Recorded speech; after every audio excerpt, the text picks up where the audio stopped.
Bonjour à toutes, bonjour à tous, vraiment ravi de vous retrouver aujourd'hui sur Assurance TV. Nous allons parler assistance, en particulier assistance liée au voyage.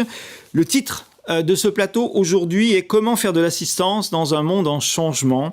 Nathalie Selton, nous avons évoqué dans les séquences précédentes les conséquences pour le métier d'assisteur, pour l'assistance en général, de la fréquence des événements climatiques, de la nécessité, par évidence d'une certaine façon, pour un assisteur d'assumer dans ces situations sa responsabilité sociétale et environnementale. Nous évoquons maintenant plutôt la dimension géopolitique, si vous en êtes d'accord. Un contexte géopolitique, j'allais dire pesant, mais c'est peut-être pas un mot à utiliser, c'est une interprétation, mais en tout cas qui est complexe. Ouais. Je rappelle que vous êtes directrice de développement commercial du pôle voyage de Mutuelle. Est-ce que vous avez des exemples pour imager un petit peu ces tensions géopolitiques auxquelles votre métier d'assisteur est impacté aujourd'hui ? Oui. Effectivement, nous avons de multiples exemples, que ce soit des exemples très connus et relayés massivement par les médias et qui ont des impacts forts à notre niveau. Et il y a également des événements plus petits, des émeutes. Si nous ne prenons que l'exemple de l'Équateur, avec une émeute où nous avions 40 assurés qui ne savaient pas s'ils pourraient repartir, ils étaient terrorisés, coincés dans leur hôtel, ne sachant pas si les aéroports allaient réouvrir, parce que là encore, l'aéroport a été fermé pendant 24 heures. Bon, voilà. Donc, il y a à travers le monde une multitude d'événements, d'émeutes, de petites émeutes, de moyennes, de grosses. Et là encore, nous devons nous adapter et aider au maximum nos assurés. Alors, déjà, les soutenir psychologiquement, les appeler, les rassurer, leur dire qu'on est là, qu'on va faire le maximum pour eux.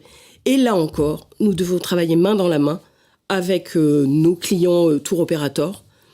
Et l'avenir sera encore plus impactant sur notre travail commun. Sur votre activité. Oh oui, tout à fait. On l'a évoqué dans une séquence complémentaire sur les risques climatiques. Là, on évoque les risques plutôt géopolitiques, mais d'une certaine façon, j'ai le sentiment que pour le métier d'assisteur, cette multiplication, en fait, a à peu près les mêmes effets, d'une certaine façon. C'est que ça transforme votre métier de fond en comble, oui. Et peut-être ça accélère des collaborations qui n'étaient au préalable pas forcément évidentes, quoi, non ? Oui, tout à fait. C'est-à-dire que pendant très très longtemps, le tour opérateur souhaitait avoir un assisteur, un assureur, pour se protéger de ses risques à lui et protéger ses clients. Mais sans plus développer une quelconque problématique. Mais là, aujourd'hui, c'est vraiment un travail commun. Il est vraiment préoccupé. Il est vraiment préoccupé. Ouais. Et mon travail, c'est également d'aller former tous ces collaborateurs, d'aller former ces guides, ces conférenciers qui, à destination, se retrouvent dans ces problématiques pour leur expliquer comment réagir face à cette situation et comment travailler main dans la main avec l'assisteur. Donc là, une coopération en fait amplifiée de par la multiplicité des événements climatiques d'un côté, géopolitiques de l'autre, on l'a vu. Tout à fait.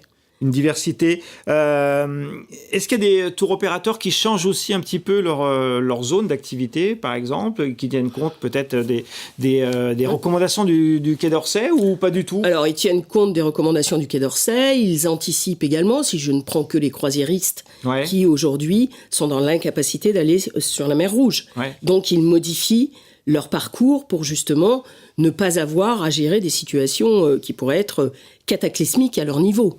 Donc oui, des tours opérateurs changent un peu leur destination, modifient leur programme.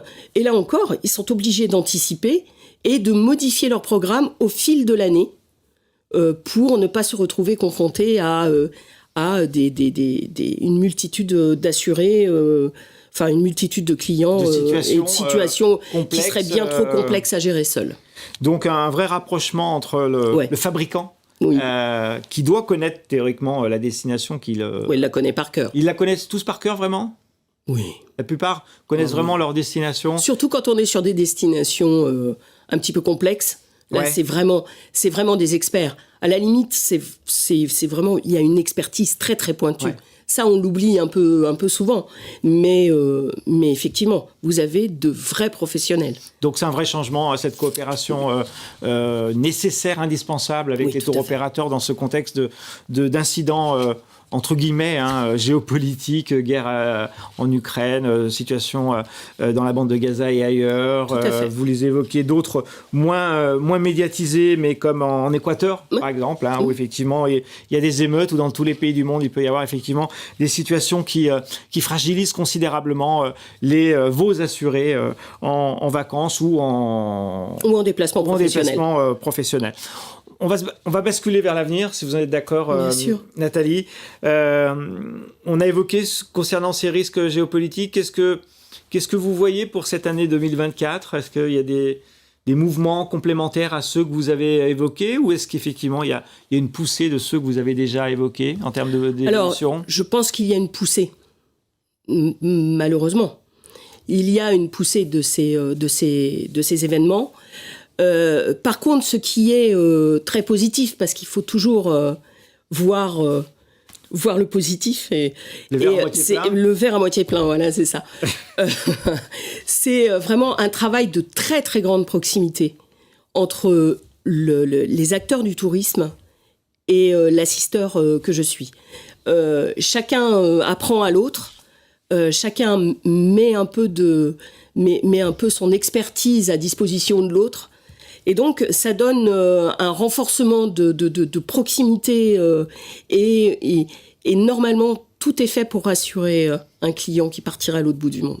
Écoutez, c'est une magnifique conclusion. Rassurer un client qui part au bout du monde, c'est votre vocation, c'est votre raison d'être, d'une certaine façon. Oui, vraiment. Merci Nathalie Selton de cet échange. Je rappelle que vous êtes directrice développement commercial du pôle voyage de Mutued. Merci d'avoir participé à ce plateau. Merci à vous. À très bientôt.